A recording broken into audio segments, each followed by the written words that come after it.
I don't think our expectations changed at all. I think we showed last year that we can compete at a good level. We have to be consistent about it. Certainly there have been some roster changes, but I think the expectations are more about us and how we play. And so, we're going to have tough games, obviously, but we're going to have tough games. It's tough every year. So it really hasn't changed our expectations. I really like it. I don't want to get lulled into, we got 12 guys coming back. Last year we had 11 guys coming back. But I like the roster. I like the versatility of it. Our biggest challenge is to understand what it takes. So we did this 2 years ago, and there was a lot of excitement going into last season because of the way we finished, because of the players we had coming back. As Neil mentioned, I think there's certainly an understanding that nothing's a given going into this year. But as far as the roster goes, we have a lot of guys that are at or close to their prime. Like I said, there's a lot of versatility, and I think we have a roster that can compete in the West. Terry, how do you go about making it for Allen Bradley? Well, I remember 2 years ago, everybody was wondering where the threes were going to come from, and we've somehow broken another team record for shooting threes. So the offense will work itself out. We'll go through the post a little bit more than we did in the last couple of years now with Nurk here.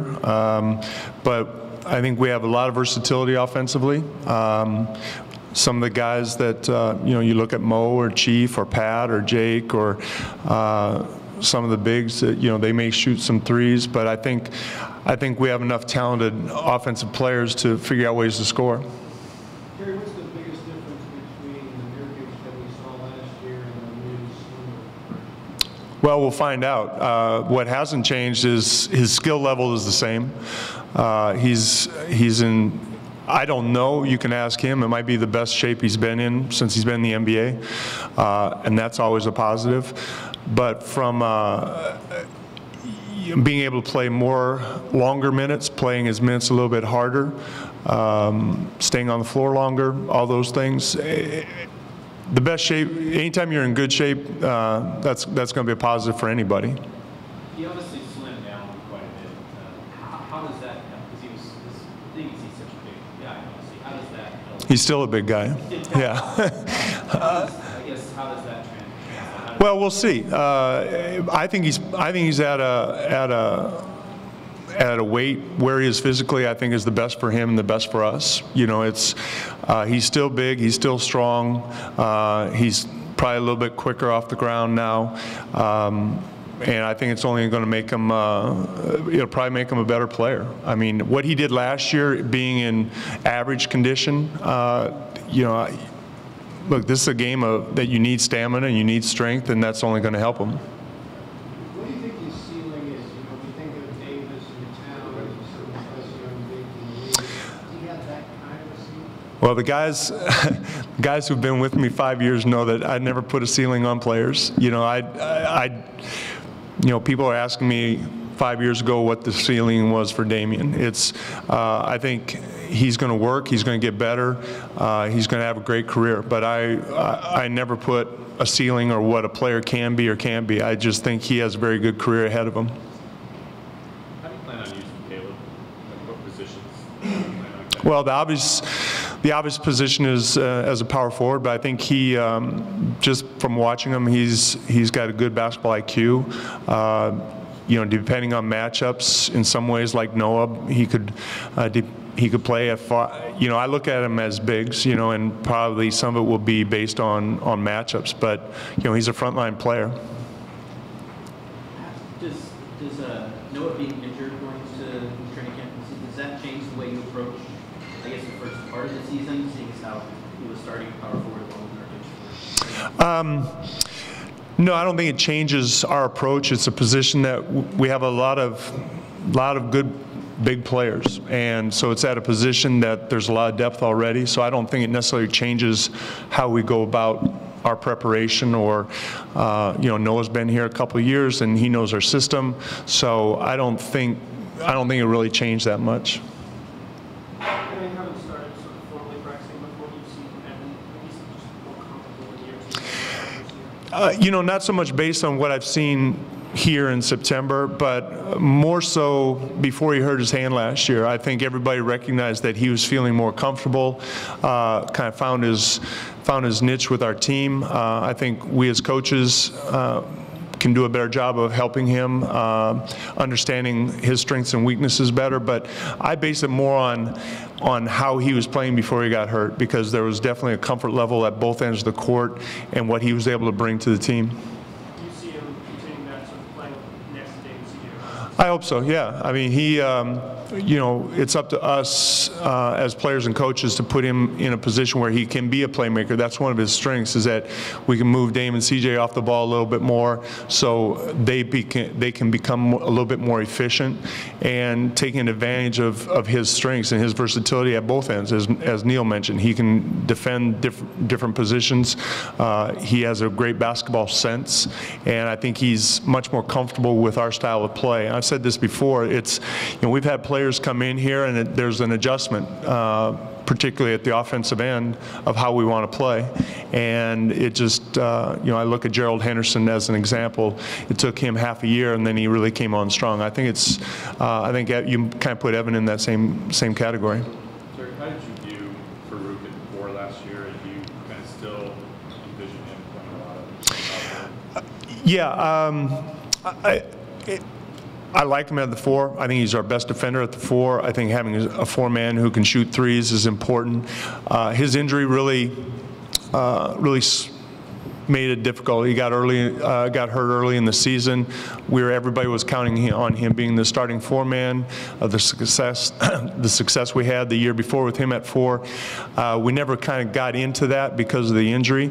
But I think you're going to see Chief, because of our roster, because of our depth at the power forward, Chief will probably play a little bit more 3 this year than he did last year.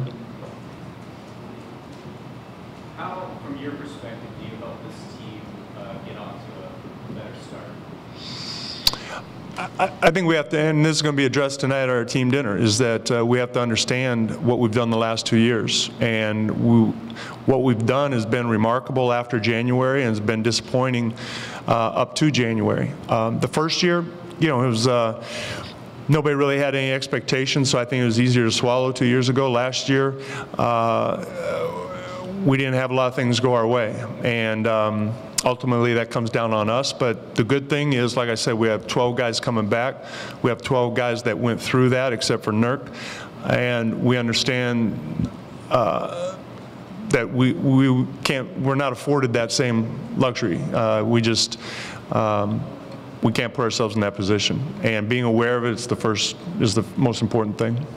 Terry Eggers from the Portland Tribune. Hey, yeah, microphone. Thank yeah, we you. got a mic going now. Yeah. The defense at the end of last year seemed to improve. How much was it, and you see an extension of that this season? You know, the defense was interesting last year. After the first 30 games, we were 30th. Over the next 20 games, we're a top 10, top 5 defensive team. The last 10 games of the season, we're top 7 or whatever. So I think it's much more about our consistency. Some of it might have been injuries, some of it might have been scheduling, but the bottom line is we showed that we were capable of playing good defensive games.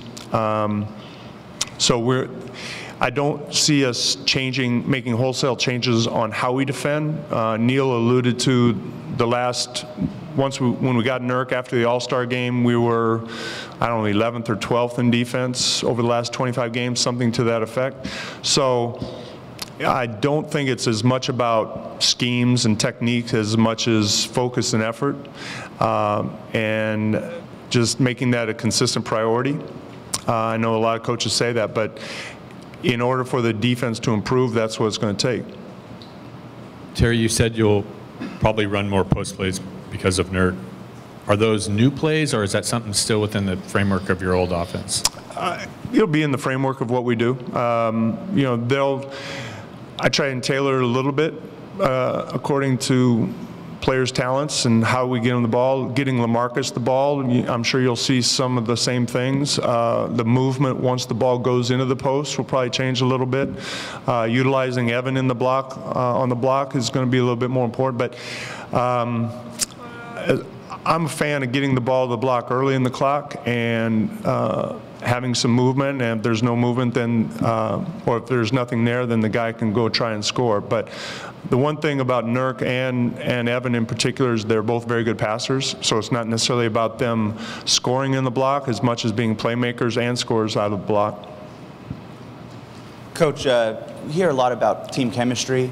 Not having so many changes to the roster and having a lot of the guys returning, does that help at all to get out to a good start? Well, it didn't last year. So, you know, you would have, using last year as the barometer, I'd say it's nice to do it, but doesn't guarantee anything. I think we have very good chemistry. I think we have a lot of competitive guys. There's a lot of familiarity coming from last year to this year, but it doesn't guarantee anything. Terry, both you and Neil have said that in regards to last year that you kind of felt there was a feeling that things were given and not earned. How do you plan to combat that this year, and in what ways did you kind of feel that? I don't know about given, not earned. I think from my perspective last year was we forgot how hard it was to do what we did the second half of the season. That was, we did it with, we played extremely hard. We had some big wins. It wasn't easy. And, you know, human nature is, you know, maybe I don't know about given, not earned, but I don't think that we had the edge that we had at the last 25 games. And I think we were a little bit snake bit. You know, some teams, we lost a lot of close games where I think in my first 4 years here, I thought a lot of those games went our way, and they didn't go that our way. You know, last second shots and things like that, that you can't use that as an excuse, but I think it was more about that and a little bit of, like I said, a little bit more about human nature rather than complacency. How do you feel, what's your expectations for the rookies? How much playing time do you envision them getting, or is it still like development, and as the season progresses, they'll get more in the rotation? I really like Zach and Caleb. I think I've really been impressed with both of them. Summer League, I know Neil mentioned Gerg's camp in September. I'm not going to talk about playing time, but I think they both are mature young players. They both have a great feel for the game, good defensive instincts. Like with most young players, they just need to be ready when their opportunity comes. As Neil mentioned, there's some incumbents ahead of them. They're going to have to earn their time. They're going to have to get better. One of the things that we're really proud of here, and Neil alluded to, is that our young guys have gotten better. You know, Alan Crabb didn't play much. CJ didn't play much in their first year or two. They've gone on and gotten better. So they'll put in the time, and when their opportunity is there, they got to be ready. Terry, as fate had it, you played Golden State both years in the playoffs. How much will you think about and talk about the idea of getting over a hump that puts you in a position to not have to face a team like that right out of the gate? And what, if anything, did you learn about your team and its comparison to that team by playing them in those kind of critical games? You know, if you can get home court in the first round, that's the first goal. But again, I don't want to get into, you know, we want to be in the 7th seed so we don't have to face them, because whoever's in the 2 side, you know, they're all good teams out there. I think it's important for us not to get too far down the road. I think starting in October and November and winning those games, you know, winning the games early. If you start looking at the playoffs and playoff seeding this early, I think that's a mistake. Certainly, you want to finish as high as you can, and all that does is say that you're having a good season. You know, that you're playing, you're winning games, and you're getting better. But I'm not too wrapped up in playing Golden State and avoiding Golden State. That's too early to worry about right now. What did you learn about your team, though, from facing those out? Well, 2 years ago we competed really well with them, and it was a positive, and there was a lot of that going into last season. And then this year, I'm glad that they swept everybody else basically, because it made ours a little easier to handle. They're one of the best teams in the history of the league, and we got swept by one of the best teams. So that was last year. I don't think anybody's dwelling on that. I don't think Golden State's dwelling on that. Hi. You didn't have any players involved at the Eurobasket, but is it important for you as a coach to watch the FIBA Eurobasket and see the evolution of the game, other types of systems and stuff like that? I really enjoy watching particularly the Eurobasket, the World Championships, the Olympics, because you can just watch different coaches, what they do, particularly at the offensive end. You see things. I don't necessarily look at it from a personnel standpoint. Certainly if any of our players are involved in it, I watch it. But like our zone offense, I got from Greece. Greece was playing China, and so that's our zone offense. And we got a couple other plays that I've gotten from watching Eurobasket or FIBA basketball. So I really enjoy it, particularly at a high level. Coach, I'm curious, if you're curious about any player in training camp, seeing what player has improved, or if there's any overriding trait that you're curious to see that this team has. I'm not necessarily curious about any player. I think, they've been here in September, so I was kind of curious to see when they came back in September, how they were doing, what conditioning and all that, but I'm not curious about that. I know most people will be curious about young players, the rookies, and when they get their opportunity and how they handle that. No, it's just going into a season. There's always, I guess, a little bit of curiosity of going into a season, what to expect. But once you get out on the practice court and you're working every day, and then you move to the next practice, you go to the next preseason game, then it becomes, a day-to-day. Did anyone impress you with what you saw back? Well, like I said, I think Zach and Caleb have shown that they're going to be very good players. Again, I don't know about the opportunity, but they. Because I didn't know them as well, you kind of like see how they're going to play against the guys coming back. Yes? Coach, we've seen an intersection of politics and sports in the past couple of days, in Golden State, certain players being disinvited to the White House. What do you think about all of that, the intersection of sports and politics and the players' right to express themselves and their views? I've been pleased with the message that NBA players in particular have voiced. I think they're eloquent in their thoughts. I think it's about the right things, and if there is a message, and it's a right that we have to speak, and I think they've done a great job. A lot of times athletes are criticized for not speaking out. So. I know Steve Kerr had mentioned that this might be the most vocal that professional athletes have been since the '60s, and I think they're handling it extremely well.